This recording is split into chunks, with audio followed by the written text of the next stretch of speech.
Okay, great. Well, I just want to thank the organizing committee for inviting me to present. It's really a pleasure to be able to share this work with you all. So just to give you a little bit of background, I was trained as an experimental social psychologist. I was very interested and studied attachment theory in the context of adult close relationships. But then I spent 7 years at the Mount Sinai School of Medicine working in psychiatry. And I worked in a group where was led by a pharmacologist, and he was very interested in looking at the role of oxytocin, especially in the context of autism spectrum disorders. So that's really where much of this early work began. And now I'm back in the Department of Psychology here at McGill University and try to incorporate both social, psychological, and biological approaches in my research. So the field of social neuroscience has really led to important insights on the biological basis of numerous social psychological processes, prejudice, cooperation, empathy. And to date, most of the work has largely used imaging techniques to look at the neural circuitry that underlies these processes. Another important but less studied question concerns the neurochemical basis of social behavior. And neuromodulators like oxytocin, serotonin, other neurotransmitters, basically alter nerve impulse transmission and allow for neuronal communication. And because they diffuse through large areas of the brain, neuromodulators can have important impact on activity in diverse populations of neurons and have fairly widespread distributional effects on the brain's inherent functioning. And it's thought that ultimately these signaling molecules set in motion processes that facilitate an organism's ability to respond adaptively to the demands of the current context. So in this presentation, as the title suggests, I'm going to be focusing on the role of oxytocin and its influence on brain activity, modulating attachment and affiliative behavior.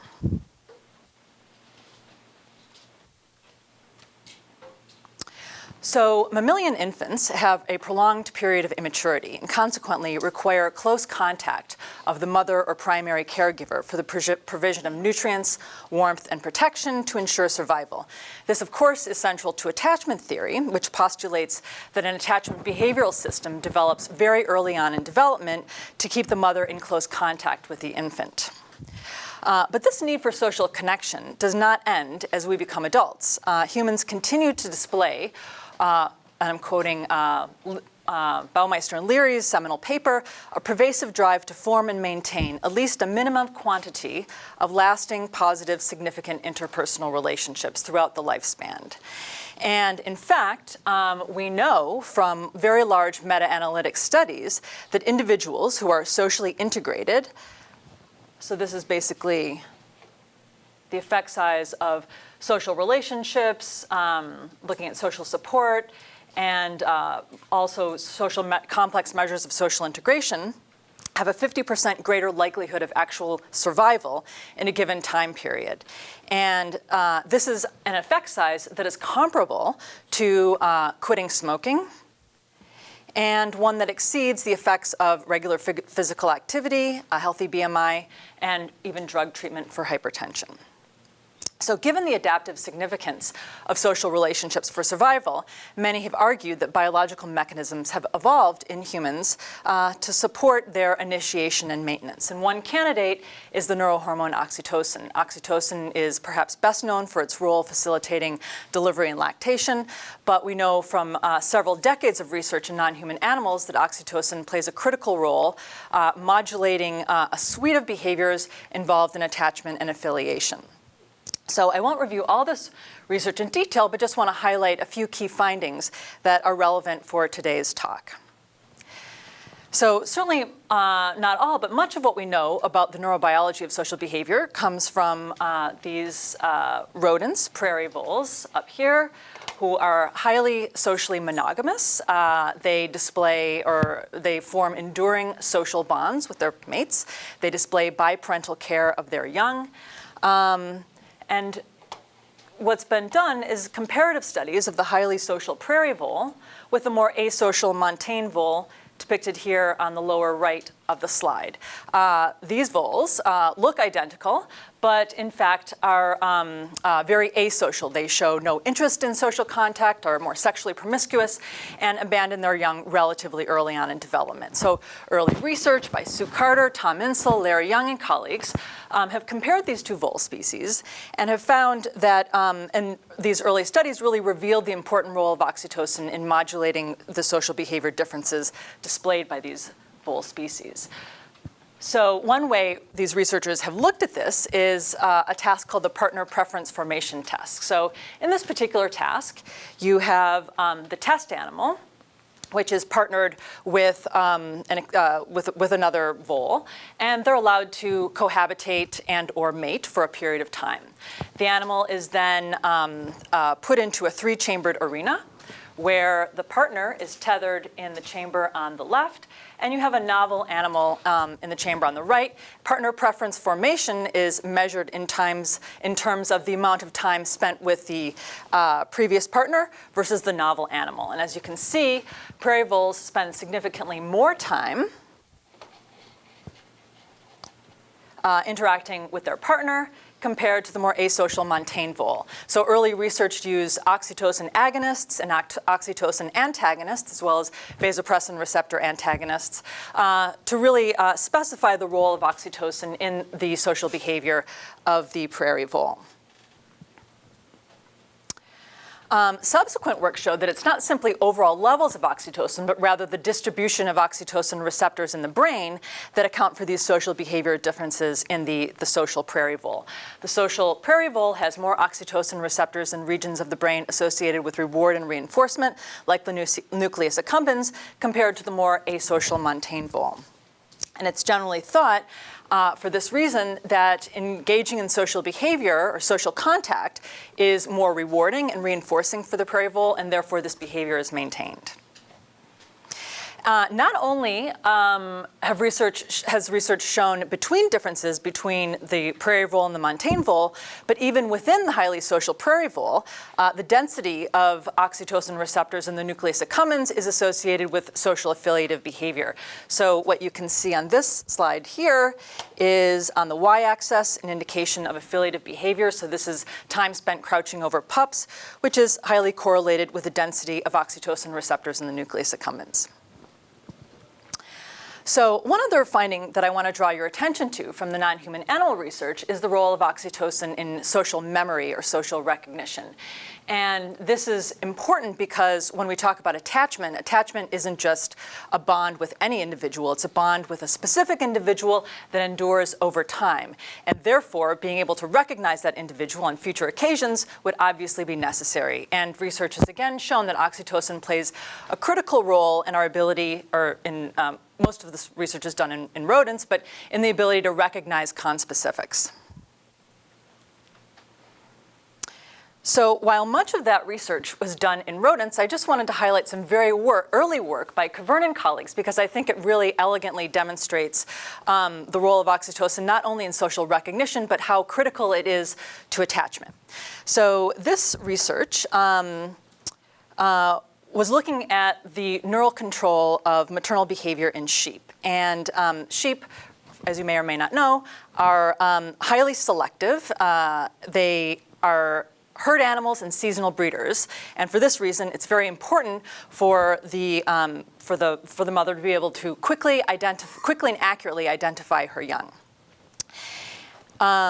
So what they found was that oxytocin plays a critical role in the transition to maternal behavior in this ability, and specifically biasing neurons in the olfactory bulb to preferentially attend to and respond to social information in the environment.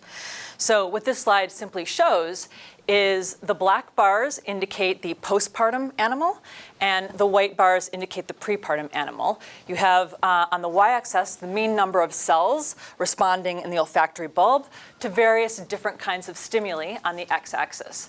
So what you can see is in the prepartum animal, there's a strong preference for stimuli such as food and other kinds of stimuli, but there's a dramatic reversal of this in the postpartum animal, with neurons preferentially responding to lamb odor specifically and own offspring odor in particular. And this is thought to be really driven by changes that oxytocin plays in this part of the brain. So just to conclude this, what the current thinking is that oxytocin biases attention to social information in the environment and tags that information as important and meaningful and relevant. So all of this is well and good, but the question that I'm interested in asking is whether and how oxytocin plays a role in human social affiliative behavior. So there's a few different methodological approaches that we can take to answering this question. And in fact, in contrast to the non-human animal research, research has been very slow to come about in terms of understanding the role of oxytocin in humans. So much of the early research focused on measuring peripheral or endogenous levels of oxytocin in either blood plasma, saliva, or urine, and linking that with indices of different kinds of social behavior. While this approach is still used, some question whether and what exactly is the relationship between peripheral oxytocin levels and brain oxytocin levels. So there are some questions that remain with that line of research. Another approach, which was developed about 15 years ago, and this was based on a paper by Bourne and colleagues showing that one through intranasal administration technology can alter levels of other peptides in the brain, including vasopressin and insulin. So adopting this approach, people began to administer oxytocin intranasally and to look at its causal effects on social cognition and social behavior. And as we'll talk about, this really led to a dramatic increase in the number of papers and in terms of our understanding of oxytocin in human sociality. The third approach that we can take when we're trying to understand the role of oxytocin in human social behavior is to look at genes that influence the oxytocin system.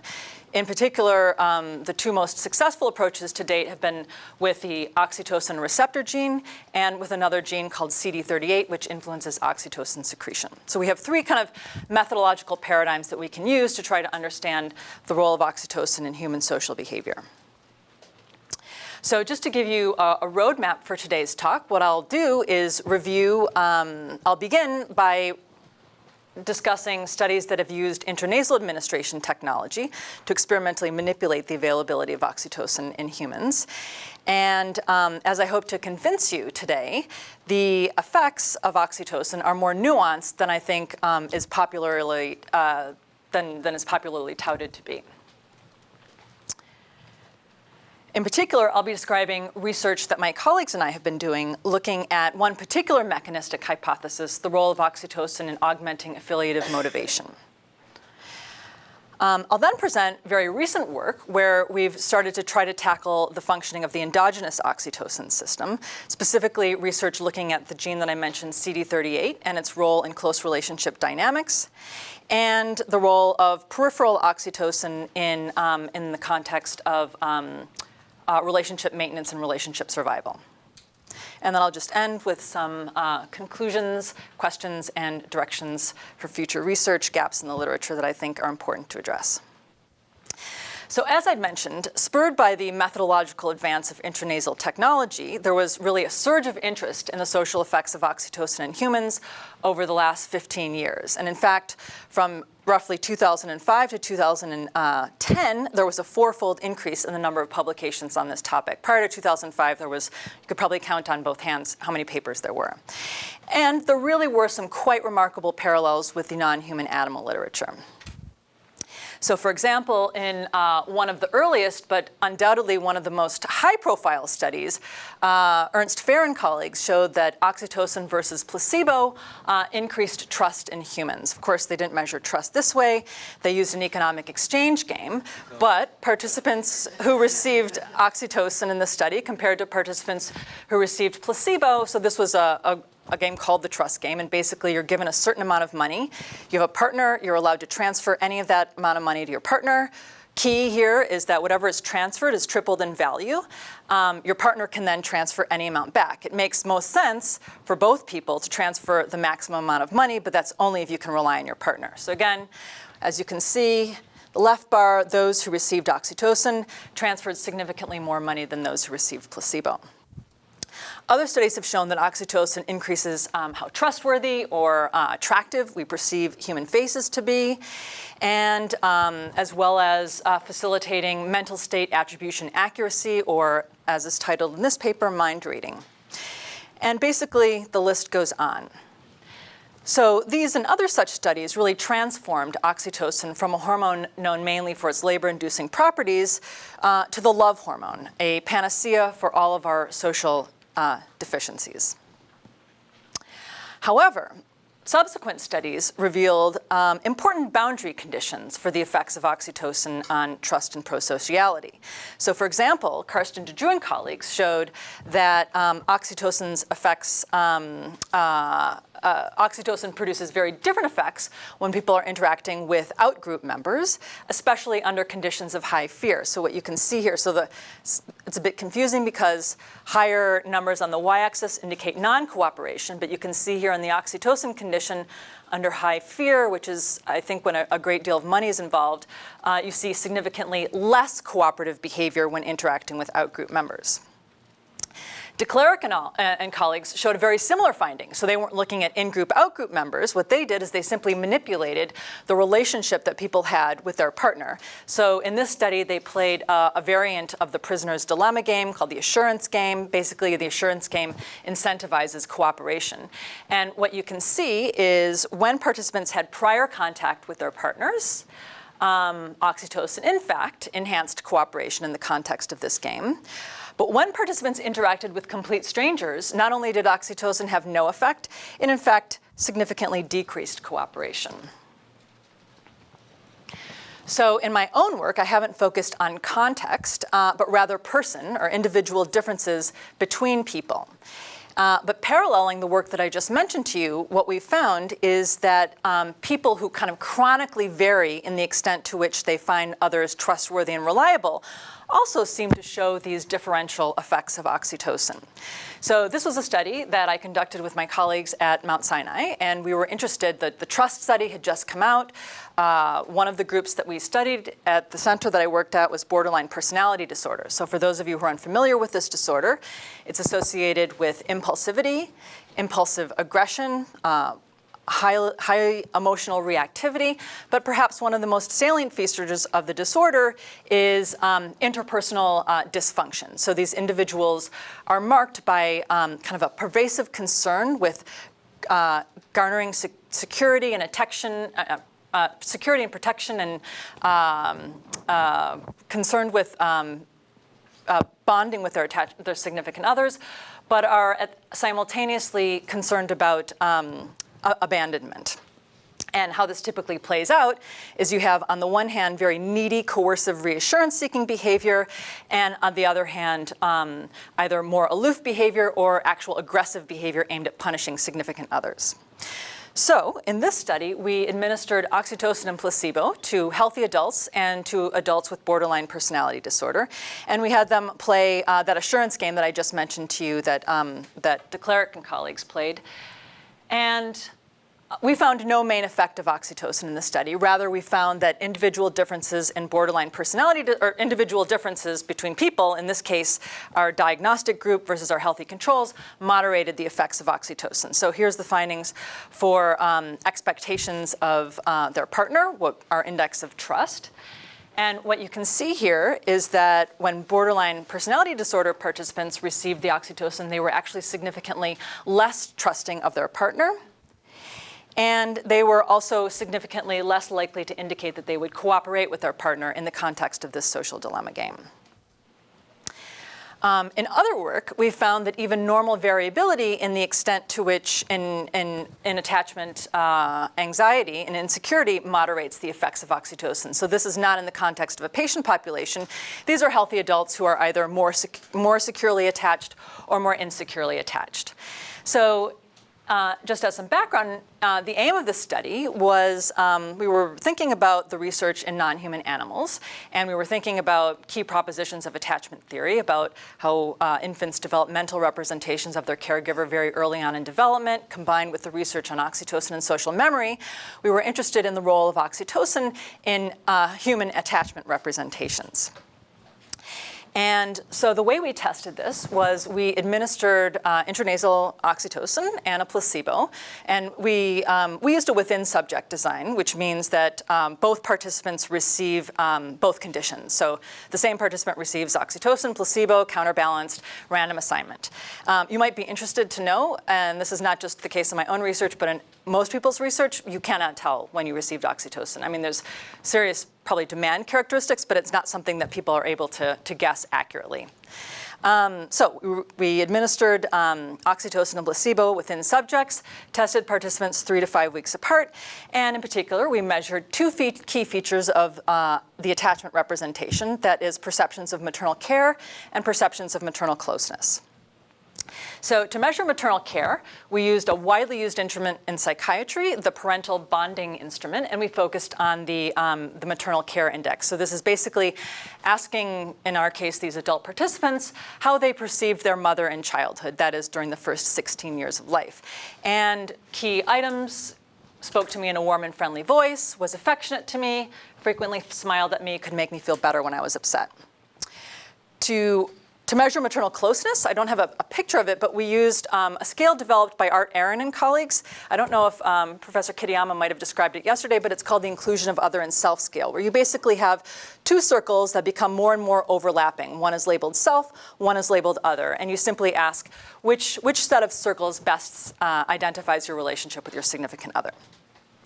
So as in the study with borderline personality disorder, we found no main effect of oxytocin on these maternal recollections. Rather, we found individual differences in attachment anxiety moderated the effects of oxytocin. So I'll just walk you through this slide. Basically, what we have on the y-axis here are changes in perceptions of maternal care, oxytocin minus placebo. So 0 would indicate no effect of drug. Positive numbers indicate more positive recollections, and negative numbers would indicate more negative recollections following oxytocin. On the x-axis, we have individual differences in attachment anxiety, higher levels, more anxiety. So as you can see here, more securely attached participants, in fact, when they received oxytocin, remembered their mother as more caring in childhood, compared to when those same participants received placebo. But a very different story was observed for the more anxiously attached participants. When those individuals received oxytocin, they actually remembered their mother as less caring compared to when those same participants received placebo. And we found the same pattern of results with our index of maternal closeness. So these data suggest that, in contrast to the love hormone view, oxytocin does not cast a rose-colored hue for all. For more securely attached individuals, oxytocin appears to bring to mind or make salient instances when mom met their needs for felt security. But for more anxiously attached individuals, oxytocin appears to bring to mind their chronic worries and concerns.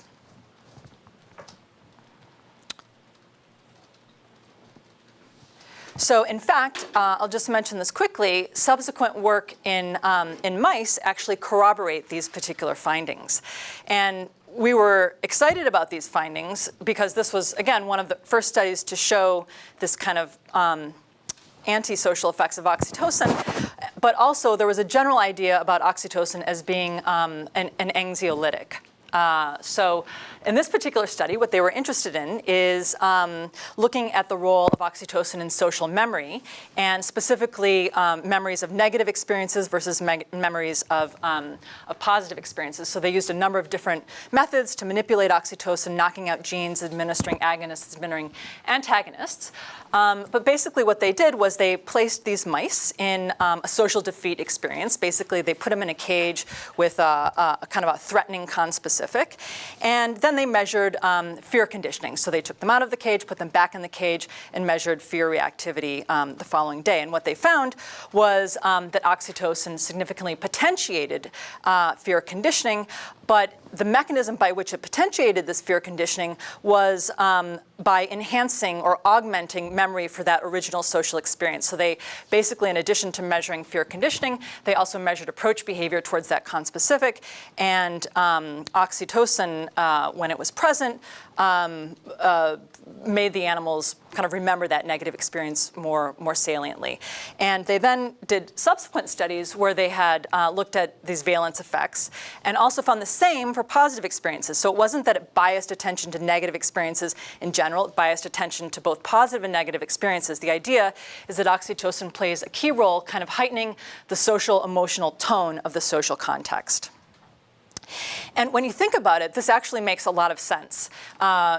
Turning back to the human research, it doesn't make adaptive sense for an infant to misremember mother as consistently reliable and caring when in fact she is not, because that would preclude the upregulation of attachment-seeking behavior that's required to get that inconsistently responsive mom's attention. Okay, so taken together, our work looking at individual differences and how that moderates the effects of oxytocin, others looking at how context can be key in shaping the effects of oxytocin. What we argue is that, in fact, context and person actually do matter. And so a few years ago, my colleagues and I surveyed the literature. This was actually several years ago now, in around 2010. And we simply wanted to look at whether, of the findings that had been published, was there a main effect of oxytocin, or was the effect moderated by either the social context in which it was administered or by individual differences. And this is just what we found.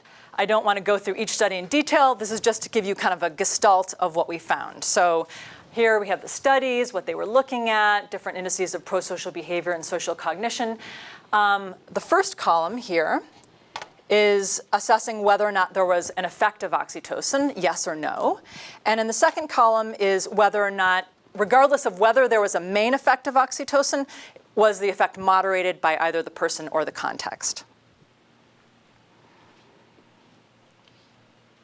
So basically what we found was that almost half of the studies that had been published at that time showed no main effect of oxytocin, again, in stark contrast to this idea of oxytocin as the hormone of love.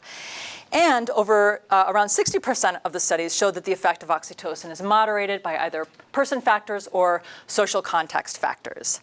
And strikingly, 21% of the studies showed these kinds of antisocial effects that I described to you. In certain contexts or in certain situations, it's not simply that oxytocin doesn't have any effect. It can actually produce more antisocial behavior. So of course, one way to think about these kinds of findings is that there is no effect of oxytocin. All of this is kind of artifact. We did not take that approach. Our takeaway from this was kind of not to throw in the towel on this line of research. And in fact, this seemed somewhat reminiscent of the crisis in personality that faced researchers in the late 1960s. So personality theory is interested in identifying traits that characterize human behavior, whether those traits predict, and presumably those traits should predict behavior in particular situations. Those traits should be correlated over time. That's what it means for a personality construct to be real. But what that research really showed was that there was a very low correlation between traits measured on two different occasions or between traits measured on one occasion and behavior. So for example, aggression measured with a questionnaire and aggressive behavior displayed in any particular situation. And this really, for obvious reasons, was a major threat to the field of personality research. And But borrowing from Walter Mischel's resolution to this crisis in personality, we suggest that this variability in the social effects of oxytocin may not be random noise, but may in fact be meaningful, and may, if it could be harnessed and better understood, may give us more precise insights into the particular ways in which oxytocin modulates human sociality. So in particular, in our paper, looking mainly at the non-human animal research as well as some of the human research, we came up with three potential mechanistic hypotheses. Oxytocin reduces anxiety, and especially social anxiety. Oxytocin affects perceptual selectivity, or the salience of social cues in the environment. And oxytocin kind of increases affiliative motivation. I think it's personally too early to adjudicate between these three mechanistic hypotheses. I think this is a major question for future research. But what I want to describe to you is research that we've been doing more recently, as I'd mentioned, looking at this affiliative motivation hypothesis. So in fact, there's abundant research from non-human animals showing that oxytocin increases affiliative motivation, a more communal, other-oriented stance. Research on partner preference formation, research on alloparental care, which is kind of like babysitting behavior, and research on the onset of maternal behavior, perhaps the quintessential communal orientation. So I just want to take a step back and walk you through our thinking about this and our reasoning in terms of kind of coming up with this particular hypothesis. So surveying the literature, since some of our original studies looking at person-moderated effects, there's been a number of subsequent studies showing these kind of person-moderated effects.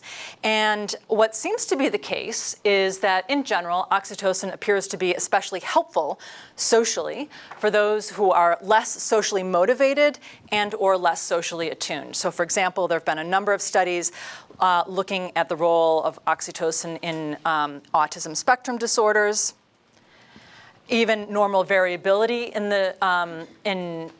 people endorsing traits of autism. So this was a study I did at Mount Sinai where we studied healthy adults, and this was following up on that Reading the Mind and the Eyes test study, the mind reading study that I mentioned earlier. So we wanted to look at the role of oxytocin in mentalizing, and we used a more naturalistic empathic accuracy task where people have to kind of dynamically track what another person's thinking over time. And again, we used this within subject design. So what you can see is, not surprisingly, when participants received placebo, the more they endorsed traits of autism, the poorer they performed on the empathic accuracy task. But when those same participants received oxytocin, their performance was indistinguishable from their lower AQ counterparts. And I'll just mention right now, for those of you, I don't know if this has come up in other talks during this particular workshop, but replication is key in psychological science and in other sciences. And we just, in fact, replicated this finding in a new sample. Our original study was in men. In fact, most of the research, early work on intranasal oxytocin is in men. I'd be happy to discuss why and what might be causing differences between men and women, but we didn't actually show this effect in women. So, in addition to autism spectrum disorders, individuals high in alexithymia who are unable to identify their own internal state actually seem to benefit from oxytocin administration. Again, this was using a mentalizing task. Individuals high in attachment avoidance also benefit from oxytocin. So avoidantly attached individuals, basically, as the name would suggest, either have a strong fear of or dislike of closeness and intimacy. And this was a study by Karsten DeDrew. So he simply looked at healthy adults who varied in attachment avoidance, measured cooperation, and what you can see here is that for highly avoidantly attached individuals, you see a marked increase in cooperative behavior following oxytocin compared to placebo. No effect, though, for more securely attached individuals, kind of similar to our study in borderline personality disorder. He also, those with a pro-self value orientation, those who are high in competitiveness, those low in emotional sensitivity, those low in empathic concern. A number of different studies showing that, in general, people characterized broadly by social amotivation or social aloofness seem to benefit socially from oxytocin. But oxytocin appears to not be so helpful, and in some cases even detrimental for those who are highly socially attuned and motivated, but very preoccupied with closeness. At the extreme end would be the borderline personality disorder patients that I described to you earlier, but also variability and attachment anxiety in general, which again is associated with a desire for closeness, but fear that others will abandon them. But other groups have also shown this kind of negative effect. So Gilbert and colleagues found that individuals broadly characterized as being low in social safeness, when they received oxytocin, in this study he had them undergo a compassion-focused imagery task. Those individuals, though, who were low in social safeness actually were less able to do the task when they received oxytocin and actually experienced had more negative experiences during this task. Individuals with early parental separation, individuals who had experienced harsh parenting as a child, those who had experienced child emotional maltreatment, those individuals high in trait physical aggressiveness, and those individuals high in loneliness either show no effect from oxytocin or even socially detrimental effects or kind of antisocial effects. I don't know if we would necessarily say that they're not adaptive, because they may actually be adaptive for that person in that particular context. So we asked, how can oxytocin enhance socially oriented cognition and behavior for some individuals, but impede it for others? And we hypothesized that one mechanism that can simultaneously account for these divergent findings is the affiliative motivation hypothesis.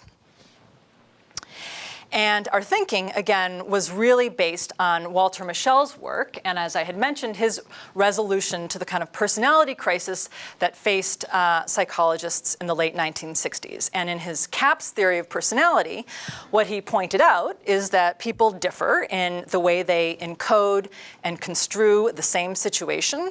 So one little boy might experience it as a threat when a peer approaches him. Another boy might see it as an opportunity for affiliation. They differ in their chronic expectancies. They differ in their affective and physiological responses. They differ in their values and goals. They differ in the strategies they possess for affecting outcomes. And what he argued is that all of these factors combine to produce specific if-then contingencies that determine a specific person's behavior in a particular situation. So this is a figure adapted from Mischel and Schoda's 1995 paper. Basically, this is their idea of the brain.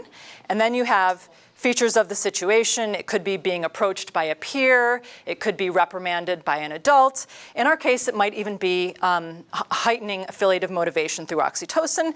And then you have behaviors over here. But the idea is all of these are all different little cognitive affective mediating units. Again, expectancies, life history, physiological kind of typical physiological reactions, and people differ in kind of the content, but also the combination of these different nodes. And it is by understanding that part that we can better predict how the situation is going to impact behavior. So we argued that individual differences in response to oxytocin may be due to the way people's unique if-then contingencies interact with a state of heightened affiliative motivation or communion.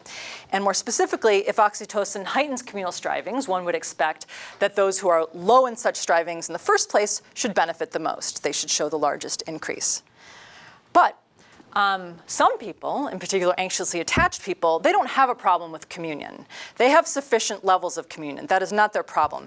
For them, this if-then contingency, they are marked by a particular if-then contingency where the pursuit of communal goals is at odds with their sense of agency, another kind of fundamental dimension of behavior. So I believe Professor Kitayama talked about agency and communion yesterday, or interdependence and independence.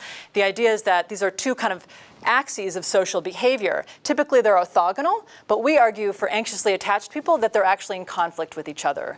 For whatever reason, anxious individuals believe that or feel that becoming close with another individual entails a loss of sense of self, either because they have to kind of suppress their needs and desires to ensure that security, or for whatever reason. So anything that enhances communal strivings, like oxytocin, should threaten the fulfillment of agentic goals in the anxious. And this may be exactly what accounts for the kinds of antisocial behavior we've seen. So to test this idea, we adopted a fairly simple paradigm to first explore this idea. We administered oxytocin and placebo, again, within subject, and we simply measured participants' endorsement of agentic and communal traits. In this particular study, and then, as I'd mentioned, what we were interested in is whether you might see very differential effects depending on the extent to which participants were more aloof or avoidant versus the extent to which they were more anxious or insecurely attached. And in this particular study, we found a trend level effect of oxytocin increasing communion for everybody. It didn't reach conventional levels of statistical significance. But what we found was an interaction with attachment avoidance. So more avoidantly attached individuals who tend to be very low in communion showed the most robust increase in communal traits following the administration of oxytocin, seeing themselves as significantly more kind, warm, caring, gentle, and understanding. With regard to agency, we found no main effect of oxytocin, but we didn't predict an effect of oxytocin on agency. Oxytocin, in our mind, shouldn't necessarily impact the agentic dimension of human behavior. But we did find, consistent with the idea that I was just describing to you, that anxiously attached individuals showed a selective decrease in agency when they received oxytocin, feeling significantly less independent, less self-confident, less agentic. And we really think these findings help explain some of the disparate results that have been reported in the literature. So again, augmenting communion should be helpful for more aloof individuals, but enhancing communion may be detrimental for individuals for whom there's this tension between agency and communion because it further diminishes their already fragile sense of self. And this vulnerability could lead to more antisocial behavior. So interestingly, we think these findings actually may have particular relevance for a study in borderline personality disorder. So in that study, although this didn't make it into the paper, there was a main effect of oxytocin on people feeling more friendly. So we used the PALM. So basically, we had kind of baseline ratings of feeling friendly, sympathetic, helpful, good-natured, et cetera. And then we measured it after participants received oxytocin. Everybody increased in friendliness. You might be interested to know also there was a main effect of diagnosis, with the borderline participants being significantly more friendly in the context of this study. But unfortunately, the feelings of simpatico were not maintained once participants, and especially our borderline participants, entered into the highly uncertain interpersonal context of the social dilemma game. So as I'd mentioned, they were not more friendly, more trusting. They were, in fact, significantly less trusting in the context of this social dilemma game. And what's really interesting is that, and this is how we tie back into agency, is that another key feature of borderline personality disorder is self-image instability. So in addition to the other things that I mentioned, these individuals also do not have a very clear sense of self, a very clear sense of identity. And what our agency findings suggest is that oxytocin may diminish their already fragile sense of self. And the heightened, when people experience threats to the self, that makes them feel vulnerable, and this heightened vulnerability may trigger their chronic interpersonal expectancies and coping mechanisms. And in this case, kind of lashing out. We think these findings also shed light on research that I conducted with Nathan DeWall and colleagues. So as I'd mentioned, there was a study that showed that those high in trait physical aggressiveness also do not show the kinds of positive effects from oxytocin that others show. So in particular, what we did in this study is participants received oxytocin or placebo, and he was interested in looking at intimate partner violence inclinations. So this is a self-report measure of the extent to which participants endorsed feeling inclined to engage in intimate partner violence. And what you can see is, of course, no effective drug for those who are low in physical aggressiveness, but for those who are high in trait physical aggressiveness, oxytocin potentiated these interpersonal violence inclinations. So we could think about this if these kinds of inclinations, going back to Walter Mischel's work, if that's part of their repertoire of dealing with significant others, and heightening that kind of making salient that interpersonal context is going to kind of bring to mind and make salient that kind of coping mechanism and strategy. So in summary, one function of oxytocin in humans, as in non-human animals, we argue, is to modulate communal affiliative strivings. But once activated, such strivings can yield very different effects depending on the person and his or her interpersonal history, expectancies, and goals. And at the beginning of this talk, I made light of the idea, this is from the internet, that oxytocin is the hormone of love. That having been said, I think the data on communion and close relationships and attachment really do support the idea that oxytocin is intimately involved in human attachment and bonding. That said, I also hope that I've made it clear that it is not a love drug. So how am I doing for time? You've got 40 minutes. Great, okay. I'm happy to take questions now, or we can continue on. I'm kind of switching gears to a different line of research, or we can just save questions for the end. Yep. So it wasn't clear to me whether people that had anxiety, or whether their baseline oxytocin was different to begin with, and whether it could be biologically effective actually for them to not have secretion. I agree. I agree with your thinking and with your intuition here. So.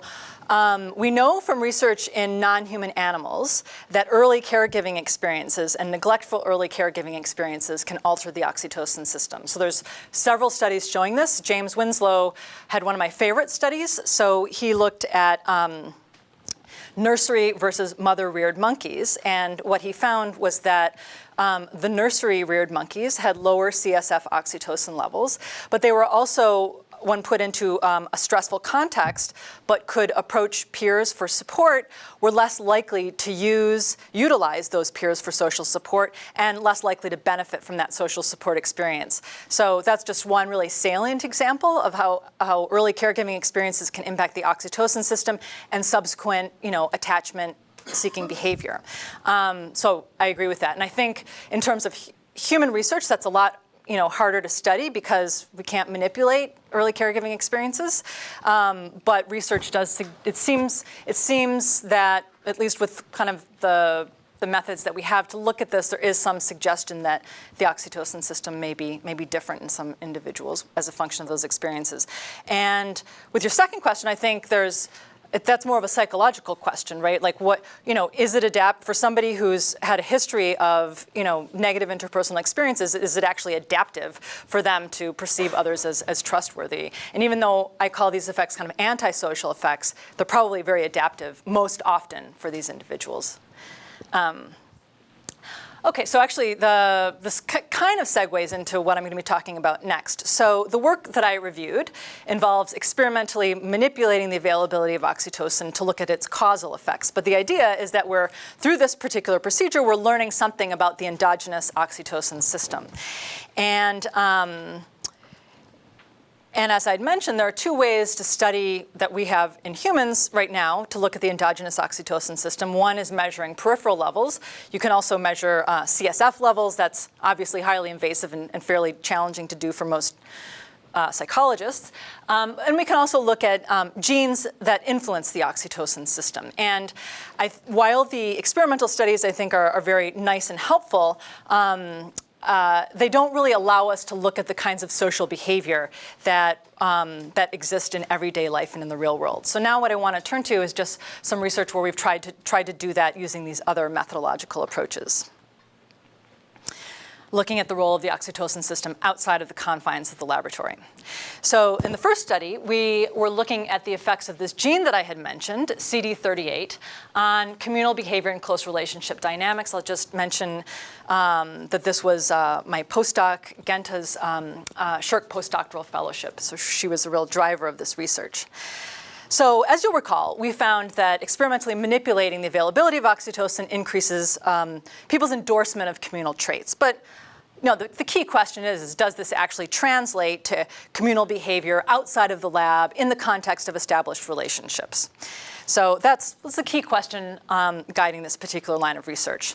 So we focused on CD38 because CD38 is a gene that has been implicated in oxytocin secretion. And in particular, Jin and colleagues had a very elegant study showing, identifying the role of CD38 in social behavior via its effects on the oxytocin system. So basically, they created CD38 knockout mice, and these mice showed marked reductions in both brain CSF and peripheral oxytocin levels. They also showed fairly profound deficits in social behavior. Female mice showing deficits in maternal behavior, time to retrieve pups, time spent crouching over pups after separation. And male mice showed deficits in social recognition. And these effects were mediated by oxytocin secretion. In humans, at the time we began this research, there was only really one study looking at the role of CD38 in the context of human close relationships. But Algo and Wei showed that, in fact, CD38, a particular polymorphism of this gene was associated, so variability in that polymorphism was associated with perceptions of partner responsivity, as well as daily expressions of gratitude in romantic relationships. Gratitude is a key marker of a high-quality romantic relationship and other relationships as well. So in our study, what we did was we went back to an old data set of romantic couples who had previously participated in a longitudinal study that used event-contingent recordings to assess their interpersonal behavior, perceptions, and affect in their daily life, as well as relationship satisfaction and stability.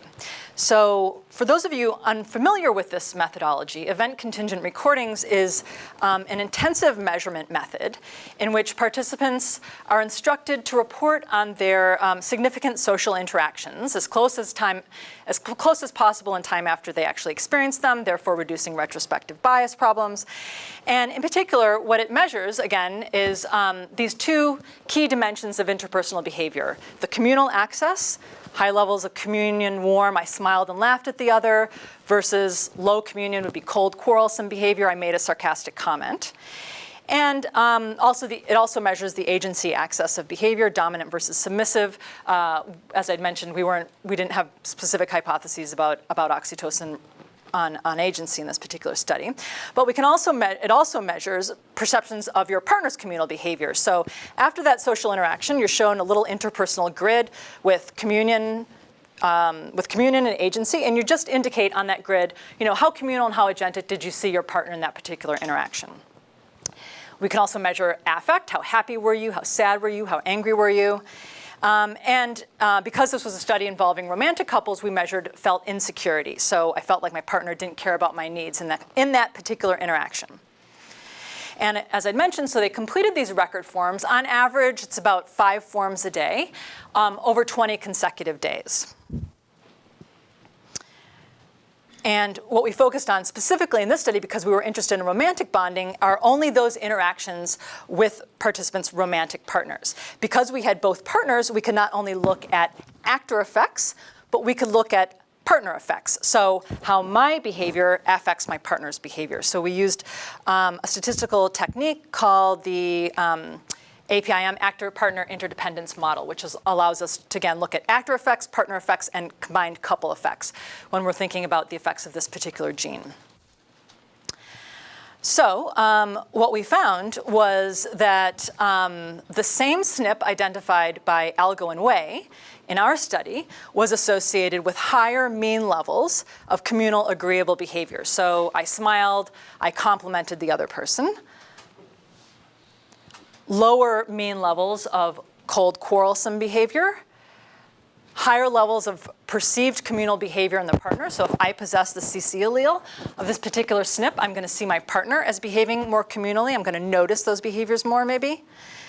Lower levels of negative affect, lower levels, not surprisingly, of felt insecurity, and higher overall levels of global relationship adjustment.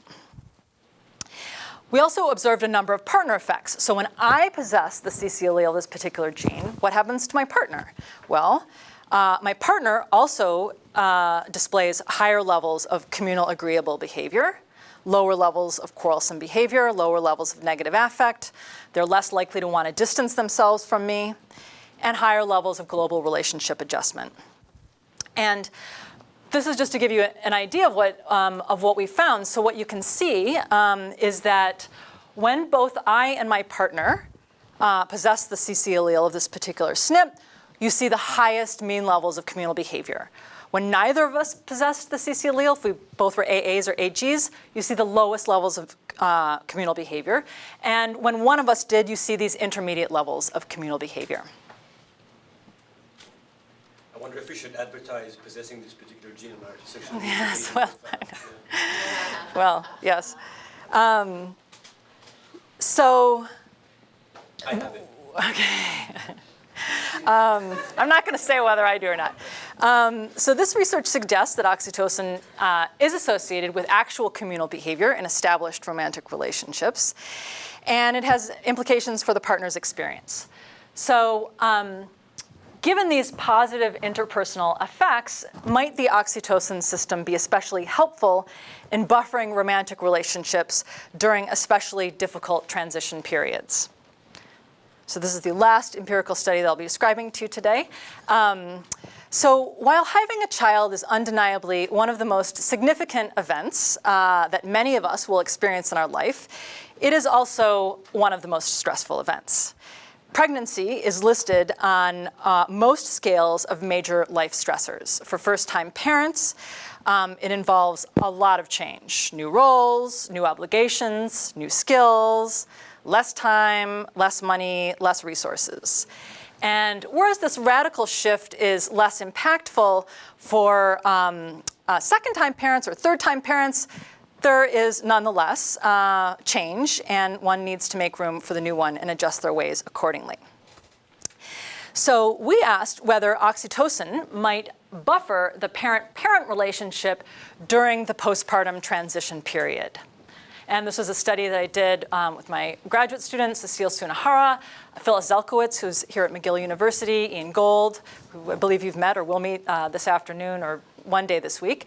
Sue Carter, who I mentioned was really a pioneer in terms of the early VOL work, and Genta, again, my postdoctoral fellow. And many others, actually. This was a massive undertaking. So basically, again, we made use of an existing data set that was looking at the hormonal and psychological factors associated with the developing mother-infant bond.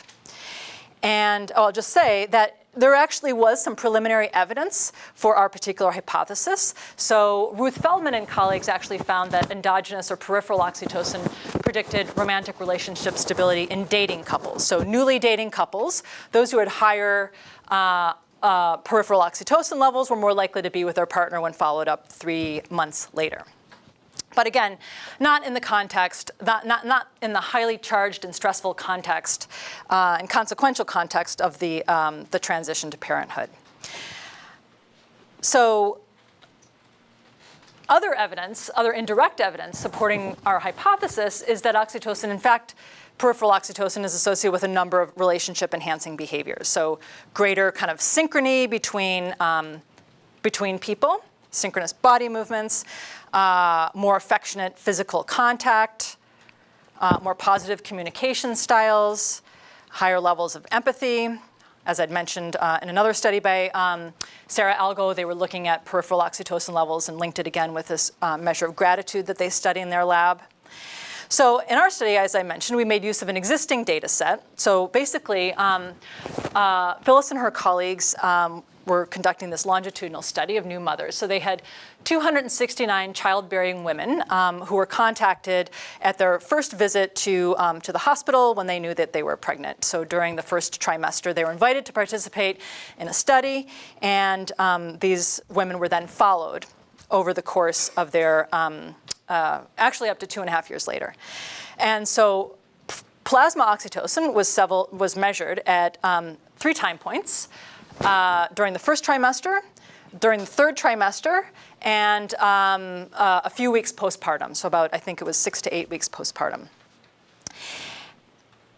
And then these women were recontacted 2.5 years later. So their child is now a toddler, and they were invited to participate in a follow-up study. In the follow-up study, they were invited to come back to the lab, complete other measures. They measured the strange situation, interactions with their child, and a number of outcomes. But this allowed us to assess whether or not they were still in a relationship with the partner that they were in when they began the study, when they were pregnant. So not surprisingly, and I will return to this, so basically we had about 177 of those women who agreed to participate in the follow-up study. Interestingly, although this did not account for our effects, oxytocin was related to whether these women chose to participate in the follow-up study with higher levels. I think we should all keep that in mind when thinking about kind of attrition and who participates in our studies, but we controlled for that in the analyses that I'm going to present for you. So, not surprisingly, most of these women were in a relationship with their partner, 170, but 7, in fact, were separated at the time of the follow-up. So what we did was we looked at whether oxytocin levels, either measured during the first trimester, third trimester, or postpartum, those were all highly correlated. So we created an aggregate measure for a more reliable index, but we also did analyses with time 1, time 3, postpartum separately. I'd be happy to share those results for you. They're largely similar. But what we found was that maternal oxytocin was significantly related or significantly predicted whether or not these women remained in a relationship with their partner or whether they were broken up. So for every unit increase in mean oxytocin, the odds were 5.9 times greater that the relationship would survive the perinatal transition period. So I think the most obvious question from this study, or the most obvious point to make, is that most couples stayed together. For those of you who are familiar with close relationship research, this is not at all surprising. So as Carney and Bradbury noted, the transition to parenthood is a unique stressor in that there are significant declines in relationship satisfaction, yet significant increases in relationship commitment. This is not a time when people typically abandon their relationship even though they might be unhappy. But we think that fact really brings into salience the significance of these findings. So we're not talking about a 1 or 2 point drop on a measure of relationship satisfaction. These are people who took the real step of terminating their relationship with their partner at this very vulnerable period. That said, we recognize that the small number of couples who separated should make us cautious. Findings need to be replicated. But we are, in fact, replicating another group of researchers. And what you can see here is that these are just the mean oxytocin levels at the 3 time points for those who stayed together and for those who separated. And at all 3 time points, the mean oxytocin levels were lower, not only lower, but the highest level was always lower than the lowest level in the stayed together group. And really the question is this was a convenient sample. This isn't a time when people separate from their partners. Separation, when people are unhappy, typically happens a few years later. So the key question is what happens a few years down the road when separations might become more common? Might we see oxytocin predicting, stronger effects of oxytocin predicting more breakups? So again, I think we need to think about what the particular mechanism at play here is, and there may be multiple mechanisms. So one is, we think that these women might be more communally oriented. So as I'd mentioned, so that might mean that they're a better partner. Being a better partner during stressful periods is going to have better effects for the overall stability of the relationship. And as I'd mentioned, we know that oxytocin levels are associated with a host of kind of pro-social communal behaviors. And in fact, going back to the non-human animal research, Franz de Waal, Larry Young, and colleagues actually showed that in the prairie voles that I had mentioned to you earlier, they did a study looking at partner-directed consolation behavior in these prairie voles, which you see in this particular species. So kind of sharing affective experience and engaging in behaviors to alleviate the distress of the partner, and that this is, again, mediated by oxytocin. It could also be that these women are better parents. So research by Ruth Feldman and colleagues has shown that endogenous oxytocin relates to a host of positive parenting behavior. And obviously, being a better parent during this stressful period is going to have positive consequences for the stability of the romantic relationship. It might also be that these women are engaging in more adaptive coping mechanisms. So in fact, one of the earliest social psychological perspectives on oxytocin was articulated by Shelley Taylor, who postulated that oxytocin is involved in a somewhat unique emotion coping strategy that's characterized by women called tend and befriend. So we know the dominant ways that people cope with stress are fight or flight, but especially from an evolutionary perspective, that's not adaptive for women who are often kind of harnessed with caring for the young. You can't just run up a tree. So what she argued is that women have evolved to show this unique tend and befriend coping strategy. And so maybe that's particularly adaptive in this particular context. Or it might just be that these women are less stressed and less anxious. So I think these are a number of open questions for future research on this topic. So in conclusion, I think over the past 20 years, we've made pretty good progress in charting the neurobiology of affiliation in humans, and especially the role of oxytocin therein. But as I mentioned, I think there's a number of important questions, and you probably have questions, and I'd be interested to hear those. But I think one of the most important questions is better understanding the particular mechanism by which oxytocin modulates human sociality. So, as I'd mentioned, there's a few mechanisms that have been put forward. Others have also put forward other mechanistic hypotheses. I won't go over this in detail because we already talked about it a bit. We can go back to that if you'd like. But so oxytocin reduces social anxiety. It can affect the perceptual salience of social cues.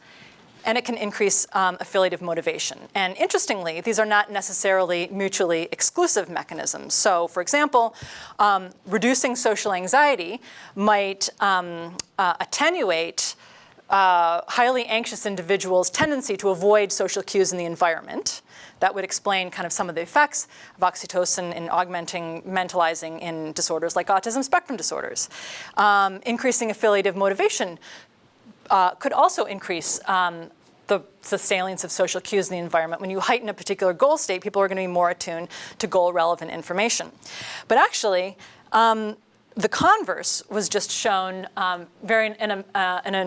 in a very nice study by Marlin and colleagues, where they actually showed that it was through the salience of social cues that oxytocin augments affiliative motivation. So this was drawing upon some of the very early research in rodents, looking at the onset of maternal behavior. So this was some research by Cord Peterson and colleagues, where they were able to induce maternal behavior in the virgin female rat by administering oxytocin, the kinds of caregiving behavior, grooming, time spent crouching over pups. And what they showed was that the effects of oxytocin on the increases in maternal behavior were driven by its effects on tuning neurons in the olfactory bulb. So basically modulating or changing the balance of excitatory and inhibitory neurons in the olfactory bulb. And it was through this that oxytocin had these downstream effects on maternal behavior. So you could think of oxytocin in this way as transforming either an irrelevant or even very negative stimulus into something that is personally significant and meaningful and requires one's action.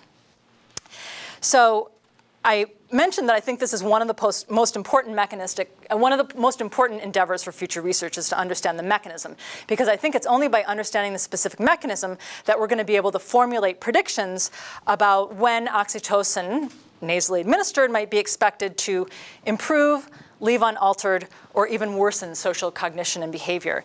And the reason why this is important is that there are, in fact, several very large-scale studies currently going on in the United States and elsewhere looking at oxytocin as a therapeutic in schizophrenia.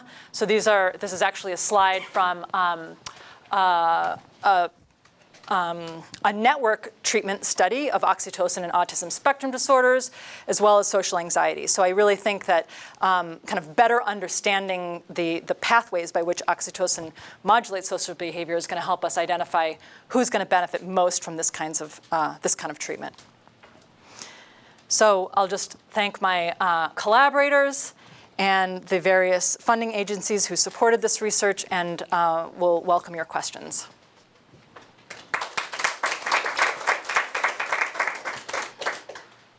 Thank you for this.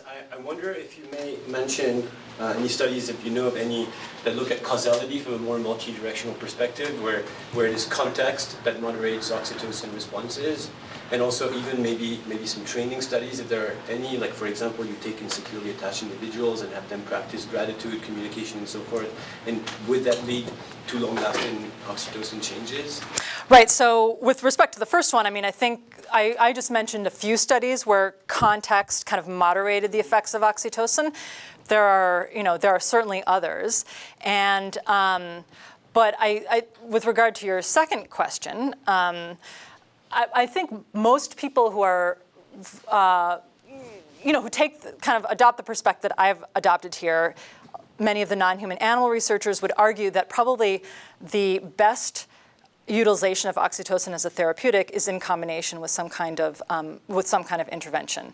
And I think there's a couple reasons why this is the case. So one, I mean, our research suggests that you don't know what's going to happen depending on the context, and you can't control what context people are going to be exposing themselves to. And also you have these individual differences between people that are going to moderate the effects. So that would suggest that some kind of daily vitamin type of approach isn't really going to be that helpful.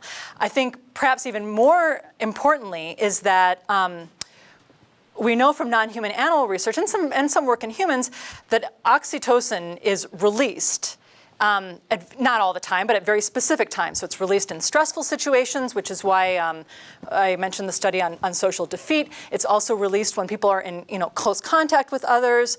It's released in the context of childbirth and lactation.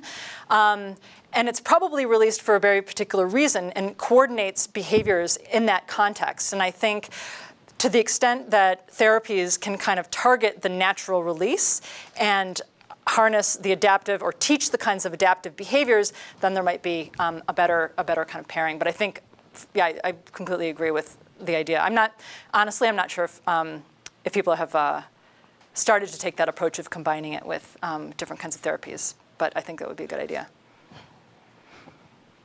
Right. I wonder if you can use oxytocin to explain some culturally specific phenomena. For example, like in Japan, hikikomori is kind of this is something that currently we don't find elsewhere. That young people, they can find it in their room. They don't go out elsewhere. They need to as a coping strategy when they are facing their life crisis. Right? This phenomenon is now attracting quite a few attention in some countries. And how would you think that that oxytocin may be involved? There are people saying that Asian people have fewer oxytocin receptors, but I think it is true. Huh? Because I guess I'm less familiar with that, but I would also think that there's, from my knowledge of cross-cultural psychology, that they're more kind of sensitive to the interpersonal context. And I guess now I'm just hypothesizing right now without really knowing. But maybe if there's this heightened sensitivity and the social context isn't really all that rewarding for a particular individual, that's going to make them even more likely to kind of withdraw from the social context. That could be one particular hypothesis. I guess another hypothesis might be that if there's lack of social sensitivity, that they might be less kind of motivated to engage. I think I prefer the other one. I don't know. What do you think about that? I don't know. Just suddenly come across. I think in the hikikomori context, it's probably actually a very heterogeneous group of people with many different kinds of problems. So there may be some individuals who are two different scenarios. Some people who are lacking right. a kind of affiliative impulse and are withdrawing, and others who are very sensitive and are withdrawing because of the sort of punitive and the bullying and so on, which is often in the scenarios of people. So I think that this might ultimately be a very interesting way to begin to differentiate subgroups of people with hikikomori, both in terms of their trajectories, their personal biographies and context, and the biology that's maybe making people more or less vulnerable. Yeah, I think kind of going along with that idea, one idea might be whether there's kind of a curvilinear or inverted U-shaped relationship, right, where to a certain point, augmenting kind of social affiliation or social sensitivity, whether it's through oxytocin or some other means, up to a certain point that could be very good socially, but beyond a certain point it actually can be quite detrimental because people are just too sensitive to the social context.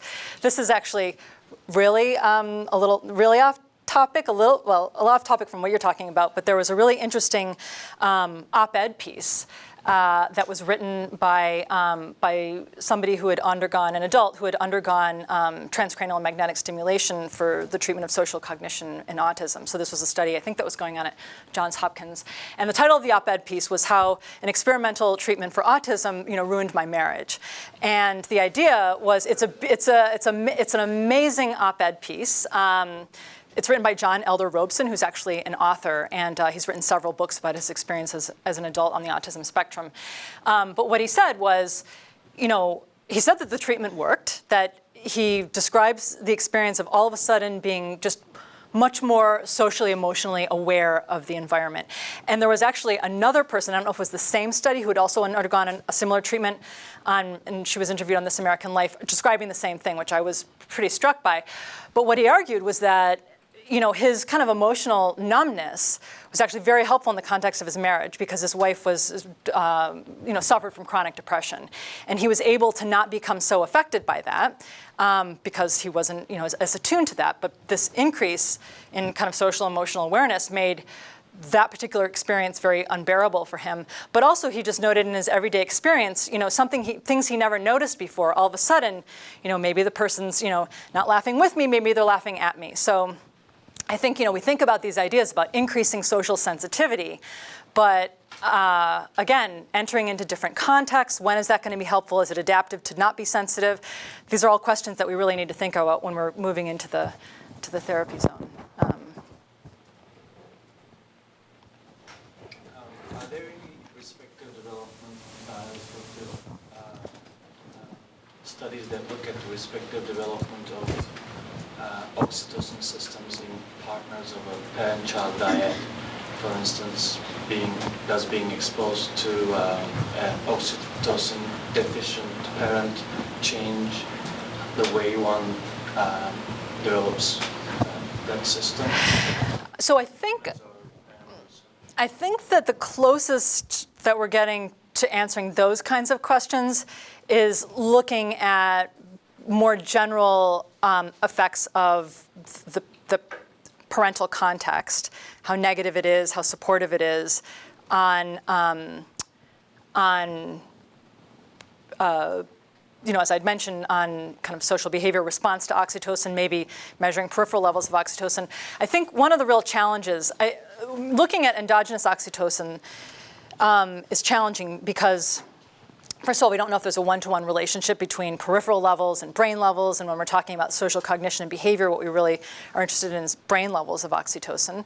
And as I'd mentioned, oxytocin can change as a function of, levels can change as a function of the particular context that you're in. So what I'm trying to say is that it might be really hard to identify people with lower, parents with lower high levels, and then look at how, that would be a difficult study to run, to look at how that influences development. So the closest thing I would say right now to that is to just measure the quality, the psychological quality of the parental relationship, and look at how that influences behavior. But the one study that I didn't describe in detail that is kind of like the study in the nursery versus mother-reared monkeys was a study looking at early parental, negative early parenting experiences. And I think in particular they focused on early parental separation. And in that study, they administered oxytocin. And this was, I think they were going after the idea that oxytocin plays a role in anxiety reduction, so reduces people's kind of anxiety. And what they found was that, and then they administered oxytocin, and then they measured cortisol over time. And what they found was that those who had, kind of people who had positive, generally positive young experiences as children, showed a marked reduction in cortisol release as a function of the oxytocin. But those who had the early parental separation, the biology was altered so that they actually didn't show the kind of anti-stress effects of oxytocin administration. So I think it's important, but that research would be a lot easier to do in non-human animal context. The gender differences in the autism study that you were showing with the two graphs? Oh yeah, that's a great question. So as I mentioned, very few studies early on administered intranasal oxytocin to women. Not that it's particularly dangerous, but if a woman is pregnant, and my understanding is it's really only if it's very late in the term, but nonetheless, you don't want to give intranasal oxytocin to a woman who's pregnant. So because of that, we have to administer pregnancy tests when we administer oxytocin to women. That is, fairly elaborate and sometimes uncomfortable procedure. So for a lot of reasons, people kind of veered away from that. So all of the early studies are really based on findings with men. So with women, and so there have been more recently an effort to rectify this situation, and people making efforts to include women in their studies. And my impression is that the moderation by gender is really dependent on the task, the kind of outcome variable that you're looking at. So Many studies report no gender-moderated effects. We actually found no effect in women. Now, we could have been underpowered to detect an effect in women, but there are a couple different reasons. So, one is that we know that oxytocin interacts with other hormones, estrogen, that change as a function of menstrual cycle phase. So it could be that the kind of women are just more biologically variable than men are, and so for this reason, you have a lot more noise in looking at the effects and detecting the effects of oxytocin on social emotional processes in women. Some studies, though, have found. So, for example, Gregor Domes and colleagues. There have been a number of studies using oxytocin in conjunction with functional imaging, finding one of the first and most high-profile studies showed that it attenuated amygdala reactivity in men, and actually heightened, and then another study showed that it actually heightened it in women. So, there may be something a little bit more specific going on, and again, this could be a function of interactions with other hormones, but it also could be baseline differences between men and women on particular tasks. So in our task, women may have been slightly more proficient than men, at baseline, and there really is kind of a point at which you're just not going to get much better on the task. So I think we don't know, but those would be the kinds of things that I would want to look at in studies that report gender differences. I'm thinking, tying back to yesterday's presentation from Professor Kitayama, when he was showing the difference in divorce rates between wheat versus rice farming communities, and kind of leading to explanation of independence and interdependence modes of cognition. Do you think the oxytocin levels also associated with or explain interdependence or independence modes of cognition? Well, I guess with respect to the last question, whether I think oxytocin might relate to interdependent versus independent modes of cognition, I would say yes. I think in some ways that's kind of what I mean by the affiliative motivation hypothesis. I feel like oxytocin may track with may augment a more interdependent mode of cognition where you're less focused on the self, putting the self ahead, independence, separating the self from other people, more focused on kind of how the self is embedded in the social context, being oriented towards other people. So I would say that. I think our data on agency and communion kind of partially support that idea. I think the question about your first question about divorce rates in different kinds of communities, I would imagine that there are also very strong sociocultural factors, at play that are influencing that, and it might be hard to disentangle that. Does that answer your question? Yeah, it does. Just thinking, adding on, have there been studies that also looked at oxytocin levels and the relation, in different communities or cultures, oxytocin levels in them. So maybe evidence tying it to interdependence or independence.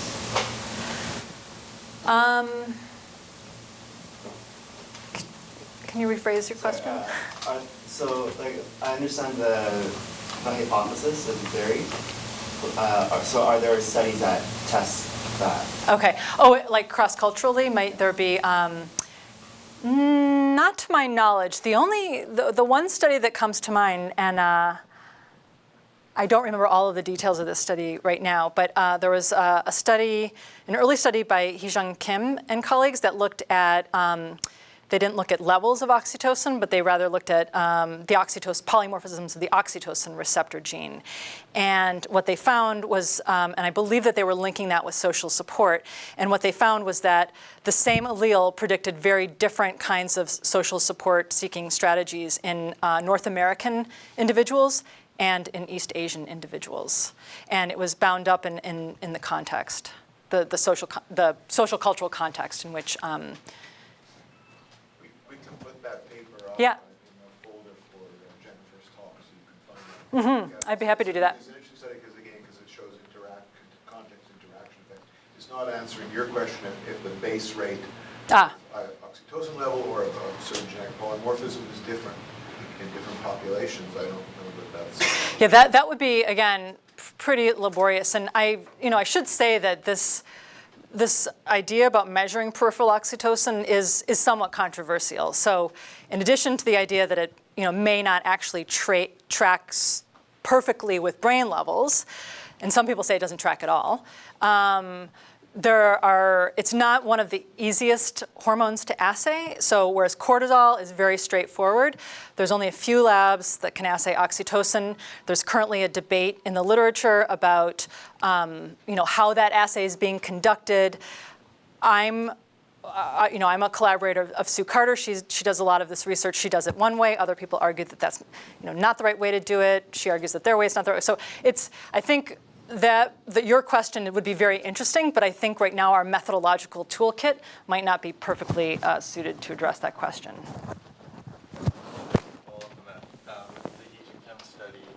The polymorphism oxytocin receptor gene. I think the GG genotype is the most sensitive to socio-emotional norms. Right. And so Hee-Jin Kim said she had to recruit a lot more Korean participants to get enough of the GG genotype because those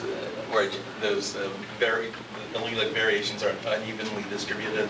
And in interdependent cultures, there are relatively fewer GG genotypes. Huh. So that seemed almost counterintuitive to me that in interdependent cultures, there are fewer individuals who have the genotype of being more sensitive to socio-emotional norms. Right, but I guess maybe that could also explain the powerful role of the social context, right? That it can override.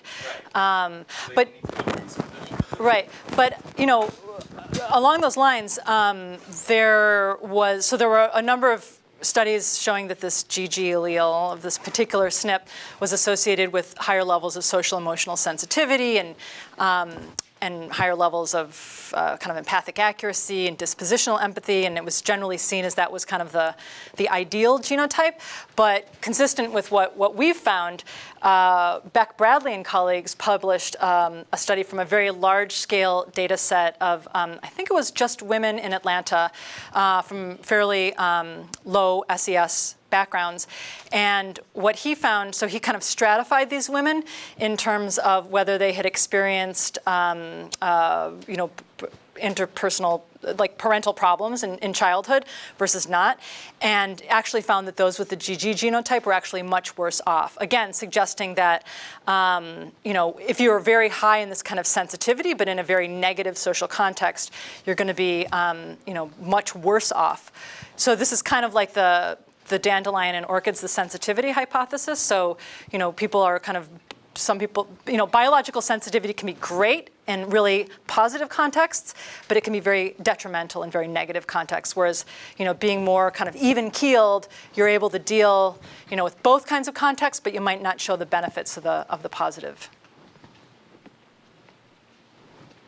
I was wondering if there is any research or theories about oxytocin and agreement reactions and addiction.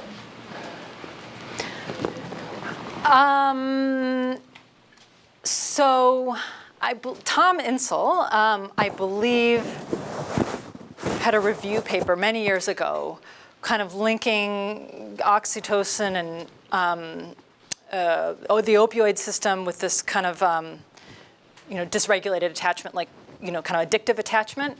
And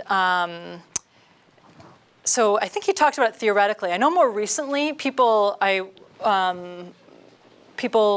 from, I guess it was NIDA or NIAAA in the United States were doing studies looking at oxytocin for the treatment of I think it was alcohol addiction. So people are definitely interested in looking at whether oxytocin could be used to kind of attenuate those addictive tendencies in